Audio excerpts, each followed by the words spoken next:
All right, here with 2024 Olympian Joe Rao, Greco-Roman Olympian. First off, how have the months been since making the team, knowing you're an Olympian? What has that been like emotionally for you? Yeah, I guess a roller coaster, right? You're like super pumped and elated on a high when you make it, and then you got a lot of work to do after that. So it's a lot of ups and downs of pressure, a lot of physical and mental stress that makes the diamond, so yeah, a lot of ups and downs, I'd say. In 2021, let's say after the Olympic trials in 21, if I told you were going to be on the 24 Olympic team, what would you have said to that? I would say, are you talking about in freestyle? Or no, Yeah, that's what I would have said. Yeah, because I was done with Greco after that. But here I am. Yeah, it's pretty unbelievable. What was it like to get over that hurdle of 2021? You literally took your shoes off on the mat. How did you mentally reset and get yourself to where, hey, I'm refocused, retooling, and going to pursue this? Yeah, I mean, I'd have to thank a lot of sports psychologists that have been helping me out, like Mac Brown at the OTC, and my own personal counselor, Olivia. They worked me through getting back mentally, and really, if I didn't do that, I wouldn't be back on wrestling at all, on the wrestling mats. But I think it was a big journey on a psychological side, and then once it got back, it was like, all right, now I got to get in shape. But it was all in the head. Yeah. The Olympic trials, how were you able to overcome match one and wind up taking the last two matches there? What was the difference? Yeah, I definitely got to credit my coaches, Brian Medlin and Brian Graham, because I was pretty negative and angry and upset at that time. But I also, I kind of knew what I had to do. I knew that if I was going to beat Allen, it was probably going to be a battle of endurance.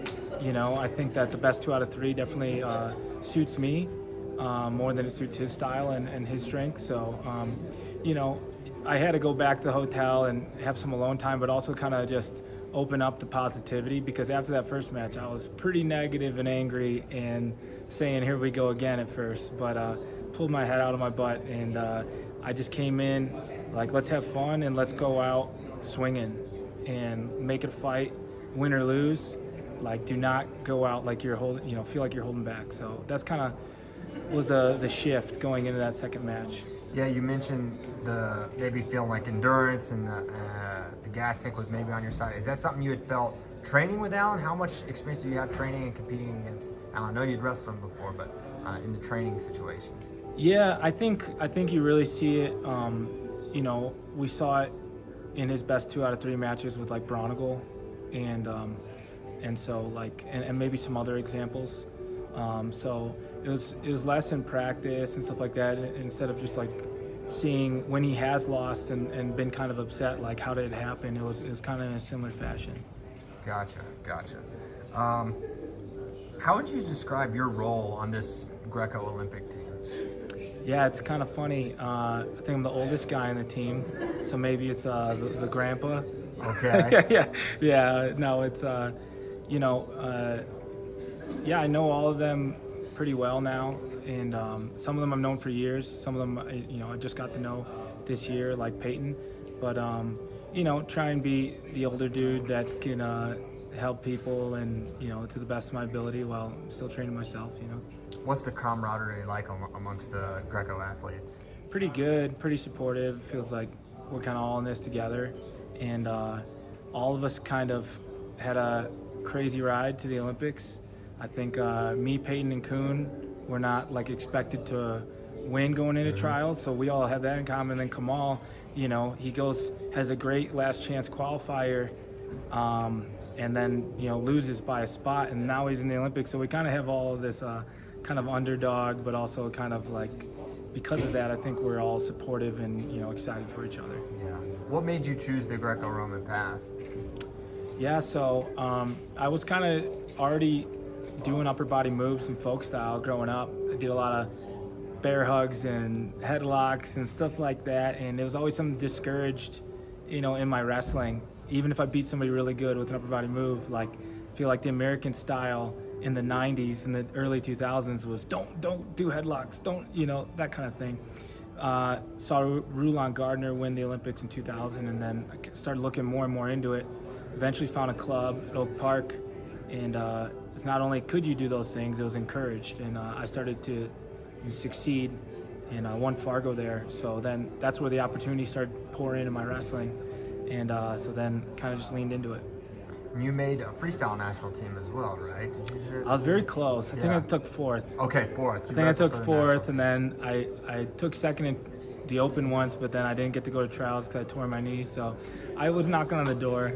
Yeah. Is there a party that wonders like, hey, I wonder how I would have done if I had just gone all in freestyle? You ever think about that? All the time. Yeah, All the really? time. Yeah. I was hoping I could accomplish all this when I was Peyton's age and then do freestyle, but we had other plans, I guess. How realistic is it to be elite at both? It's pretty tough. But I think if you always wrestled all styles, like I feel like once I found the Olympic styles, I wasn't a specialist in any of them. I was always wrestling them all, like kind of equal, and I liked them all. So I think that as long as you respect the basics of positioning, like in each style, like you have to make those adjustments, you can kind of like adapt all your scoring to like suit Greco or suit freestyle, in my opinion. Yeah. But it's definitely like a certain style of wrestling that allows you to do that. But you also gotta like accept that in freestyle I need my hands down, I need my like hips hinged and my hands low. I got to protect with my head, hands, hips defense. I got to like, people are going to shoot on me. Like the times I go into freestyle tournaments and I'm wrestling too much like a Greco guy, it's not good. So you got to kind of respect the basics of the stance and the movement, and like, and then I think once you do that, like Greco, hips in, head up, squatty more. If you always check in with those basics, and then wrestling is wrestling, if you ask me. Yeah. You've made world teams in the past, just your first Olympic team. Compare and contrast the experience of being on an Olympic team versus a world team, and how different or similar the experience has been. Yeah, it's definitely different because the Olympics is what we're all training for, right? And world teams are great, but we don't call it the World Championship Training Center. We call it the Olympic Training Center, and that's why we all start this career, I believe. And so this is what I dreamed of when I started this, and when I kept going. World Championships are awesome to represent our country, but it's never what I've been training for, and I've been close so many times. So it's definitely a really great and vindicated feeling to finally make it. But it's also a lot more added pressure because of the extra press and the extra, eyes on you with an Olympic Games. But trying to embrace that, and have fun with it for sure. Awesome. All right, my last question, sort of separate from the interview. We're going to ask all the Olympians this question about, coaching youth wrestling. What, in your opinion, are the essential skills to teach a first-year wrestler? Technically? Yeah, technically, or it could be you go in any direction. It could be on the mental side, whatever. Yeah, technically, I would say stance. Really harp on stance and positioning, whatever style it is, and try and get them a go-to attack, and then say mentally, just a lot of encouragement. Make it fun. Let them find their way and their style. Like I referenced to my career early. I was told not to do a lot of things, and I could score on a good guy, but if it was with a certain move that the coach didn't like, they'd yell at me. I think just a lot of encouragement and fun mentally, and get them having fun with the sport and compete at their own pace. I don't think you got to push them into competing at 4 years old or 6 years old. I think just build that love for it is like a big thing, and see if they want to be there. Don't force them to be there. Yeah. Like I was dying to wrestle. Nobody was forcing me to be there. So I think, those are some of the things I would say. Awesome, Joe. You got anything else before we let you go? No, that's it. Yeah. Thanks, Joe. Appreciate your time. Thank you.